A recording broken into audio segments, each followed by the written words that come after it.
नमस्कार दोस्तों, हमारे YouTube चैनल में आपका स्वागत है। और आज की हमारी क्लास SDP सेकेंड ईयर के लिए है। हम पढ़ रहे थे माइनर वेटनरी सर्जरी, और सर्जरी में आज हम पढ़ेंगे एलिस टिश्यू फोर्सेप।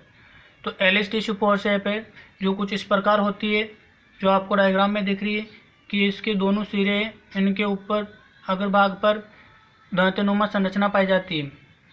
और एलिस टिश्यू फोर्सेप गहराई पर स्थित ऊतकों को पकड़कर या बाहर खींचकर रखने के काम आती है, ताकि गहराई पर स्थित आंतरिक ऊतक आसानी से दिखाई दे सके। और टाँके लगाते समय ऊतकों को पकड़ने के लिए एलिस टिश्यू फोर्सेप काम में ली जाती है। नेक्स्ट है आपका सीजर या कैंची। तो कैंची है जो 3 प्रकार की होती है। पहला, तेज व तीखी कैंची। तो कैंची का उपयोग ऊतकों के ऊपर टाँके लगाने के जो भी धागे काम में आते हैं, उन धागों को काटने के लिए तेज व तीखी कैंची का उपयोग किया जाता है। ये जो आपके स्टेनलेस स्टील धागा होता है, वो इस कैंची के माध्यम से नहीं काटा जा सकता। इसके अलावा जितने भी धागे हैं जो ऊतकों पर टाँके लगाने के काम आते हैं, उन सबको तेज व तीखी कैंची के माध्यम से काटा जा सकता है। दूसरा, आपके मेयो सीजर। ये आकार के आधार पर 2 प्रकार की होती है। एक तो होती है आपके कर्व्ड मेयो सीजर, और दूसरी है स्ट्रेट मेयो सीजर, यानी सीधी और घूमी हुई। तो ये आपको डायग्राम दिख रहा है, जो ए डायग्राम और बी डायग्राम है। ए डायग्राम है वो है मेयो स्ट्रेट सीजर का, और बी डायग्राम है मेयो कर्व्ड सीजर का।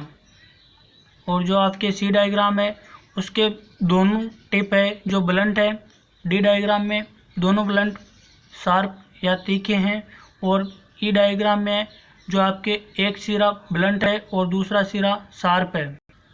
तो टिप के आधार पर ये जो मेयो सीजर है वो पुनः 3 प्रकार की होती है।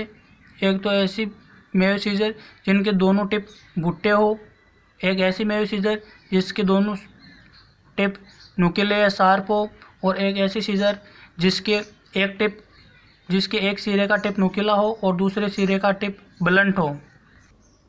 नेक्स्ट है आपके टावल क्लैंप। तो टावल क्लैंप है जो इसकी संरचना इस प्रकार होती है, और टावल क्लैंप का जो टिप है वो बहुत नुकीला होता है। और टावल क्लैंप का उपयोग ऑपरेशन की जगह पर निसंक्रमित कपड़े को चमड़े के साथ पकड़कर रखने के लिए किया जाता है। टावल क्लैंप ऑपरेशन की जगह पर निसंक्रमित कपड़े को चमड़ी के साथ पकड़कर रखने के काम आता है। और जो निसंक्रमित कपड़ा है जो चमड़ी के साथ पकड़ा जाता है उसे ड्रेप कहते हैं। नेक्स्ट आपके ग्रूव डायरेक्टर। तो ग्रूव डायरेक्टर है जो एक पत्तीनुमा संरचना होती है, और इसके बीच में एक ग्रूव या खांच पाई जाती है, और इस खांच में जो अतिरिक्त चमड़ी या त्वचा होती है उसको उस ग्रूव के आधार पर काटा जाता है, ताकि उस ग्रूव डायरेक्टर के नीचे स्थित चमड़ी को किसी प्रकार का नुकसान नहीं पहुँचे। तो इसकी ऊपरी परत पर लंबी खांच होती है, और इसी खांच में कैंची व चाकू से ऊतकों को काटा जाता है, ताकि कैंची से नीचे के ऊतकों को नुकसान नहीं पहुंचे। नेक्स्ट है आपका बीपी ब्लेड व बीपी हैंडल। बीपी ब्लेड का उपयोग ऊतकों व त्वचा को काटने के लिए किया जाता है, जबकि बीपी हैंडल में बीपी ब्लेड को लगाया जाता है। बीपी ब्लेड 10 नंबर से लेकर 24 नंबर तक होती है, जबकि बीपी हैंडल 2 प्रकार के होते हैं। एक तो है बीपी हैंडल नंबर 3, और दूसरा है बीपी हैंडल नंबर 4। तो 10 नंबर से 16 नंबर तक की BP blade BP handle number 3 में लगती है, जबकि 18 नंबर से लेकर 24 नंबर की BP blade BP handle number 4 में लगती है। और ये बीपी ब्लेड अपने संबंधित बीपी हैंडल में ही लगती है।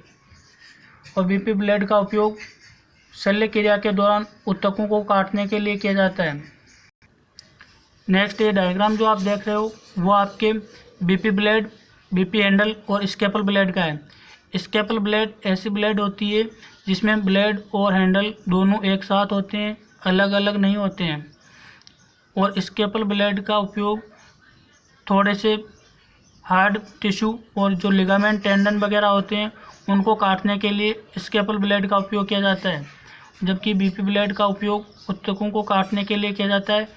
बीपी ब्लेड बीपी हैंडल में लगाकर उपयोग में ली जाती है, जबकि स्केपल ब्लेड में अलग से कोई हैंडल नहीं होता है। नेक्स्ट है आपका Liston straight bone cutting forcep, जिसकी संरचना इस प्रकार होती है। और Liston straight bone cutting forcep का उपयोग जब कोई हड्डी बढ़ जाती है तो उस हड्डी के टुकड़े करने व उस हड्डी को काटने के लिए किया जाता है। इसके जो अगले दोनों सिरे हैं उसमें हड्डी को पकड़ा जाता है और जब पीछे से इसको दबाते हैं तो इसके अंदर जो भी बोन रखी जाती है वो कट जाती है। दूसरा आपके प्लास्टर शो एंजल, तो यह आरी क्या करती है कि प्लास्टर को काटने के काम आती है। जब भी कोई फ्रैक्चर वगैरह हो जाता है और अपन पीओपी का प्लास्टर करते हैं तो उस प्लास्टर को काटने के लिए प्लास्टर शो एंजल का उपयोग किया जाता है।